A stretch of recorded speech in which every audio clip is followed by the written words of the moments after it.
ओम नमो नारायणाय। हरे कृष्णा। राधे राधे भक्तों।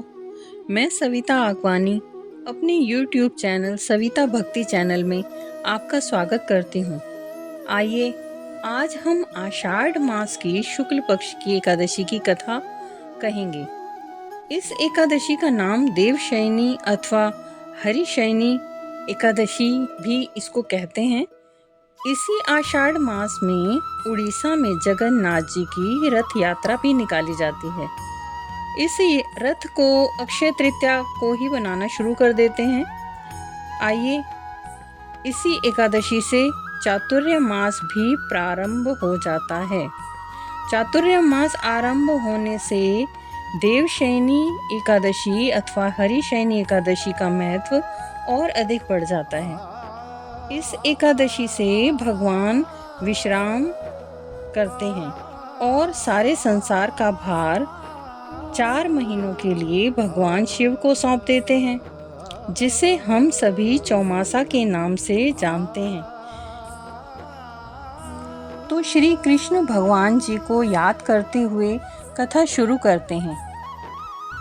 श्री कृष्ण बोले, हे युधिष्ठिर, यह आषाढ़ शुक्ला देवशयनी एकादशी पद्मा नाम से भी विख्यात है।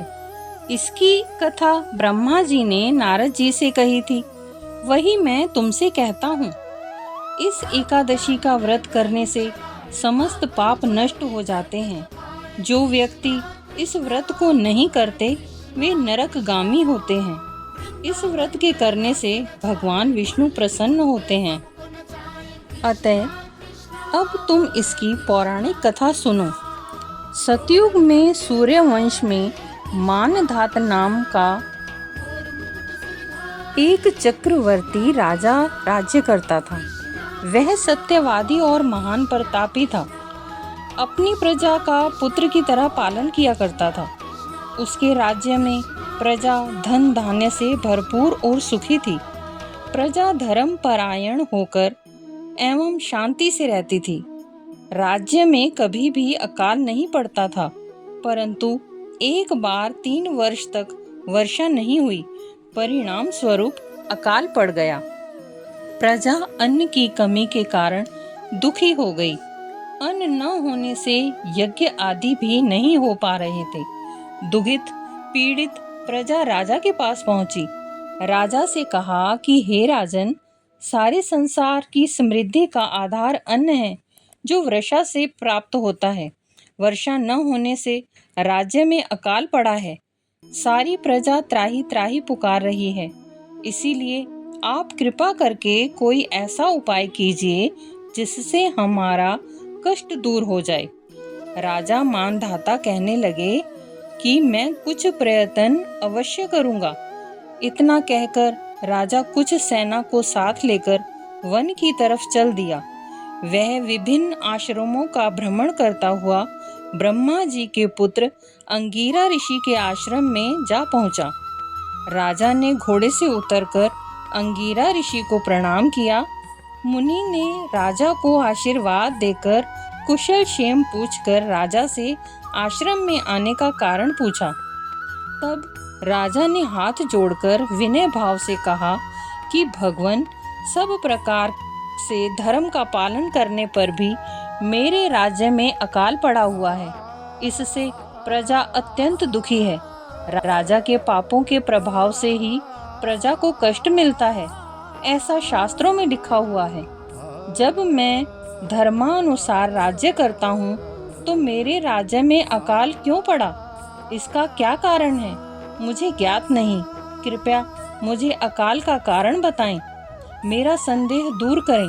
साथ ही प्रजा के कष्ट को भी दूर करने का कोई उपाय बताएं। राजा की प्रार्थना सुनकर ऋषि कहने लगे कि हे राजन, यह सतयुग है, सब युगों में उत्तम है। इसमें धर्म चारों चरण सहित सुरक्षित है, अर्थात इस युग में धर्म का पूरी तरह पालन होता है। राजन, आपके राज्य में जिस व्यक्ति को जो भी कार्य सौंपा गया है वह वही काम करता है अथवा नहीं, आप इसे जानने का प्रयत्न करें। ब्राह्मणों को ही वेद पढ़ाने तथा तप करने का अधिकार है, परंतु आपके राज्य में जिसे तप का अधिकार नहीं है वह तप करने का प्रयत्न कर रहा है। इसी दोष के कारण आपके राज्य में वर्षा नहीं हो रही है। इसीलिए यदि आप प्रजा का भला चाहते हो तो उस व्यक्ति को जो आपने अपने अधिकार का कार्य छोड़कर दूसरे के अधिकार क्षेत्र में कार्य करने की भूल कर रहा है, उसे आप रोकें। इस पर राजा कहने लगा कि महाराज, मैं अपनी प्रजा के लोगों को अपना धर्म पालन की सलाह अवश्य दूंगा, परंतु मैं उस शूद्र को तपस्या करने से कैसे रोक सकता हूँ? किसी महत्वाकांक्षी को अपनी उन्नति करने से नहीं रोक सकूंगा। यदि इसके अतिरिक्त भी कोई उपाय हो तो कृपया करके आप मुझे बतलाइए। ऋषि कहने लगे कि हे राजन, यदि तुम अन्य उपाय जानना चाहते हो तो सुनो। आषाढ़ मास के शुक्ल पक्ष की देवशयनी पद्मा एकादशी का विधि पूर्वक व्रत करो। व्रत के प्रभाव से तुम्हारे राज्य में वर्षा होगी और प्रजा भी सुखी होगी। देवशयनी एकादशी का व्रत सब सिद्धियों को देने वाला है तथा समस्त उपद्रवों को नाश करने वाला है। इस एकादशी का व्रत तुम प्रजा सहित करो। मुनि के इस वचन को सुनकर राजा अपने नगर में आया। उसने विधि पूर्वक देवशयनी एकादशी का व्रत किया। उस व्रत के प्रभाव से वर्षा हुई, वह प्रजा सुखी हो गई। देवशयनी पद्मा एकादशी का व्रत इस लोक में संपन्नता, भोग और परलोक में मोक्ष देने वाला है। चातुर्य मास व्रत भी इसी एकादशी के व्रत से शुरू किया जाता है। हरे कृष्णा। यह कथा भविष्योत्तर पुराण में वर्णित है। इस एकादशी में आप फलाहार कर सकते हैं। इस दिन किशमिश, दाख का सागार लेना चाहिए। व्रत में किशमिश, फल, दूध, मिठाई आदि लिए जा सकते हैं। एकादशी कथा समाप्त। यदि कथा आपने सुनी है तो कमेंट बॉक्स में श्री हरि अवश्य लिखें। लाइक के साथ सब्सक्राइब भी करें। हरे कृष्णा। राधे राधे भक्तों।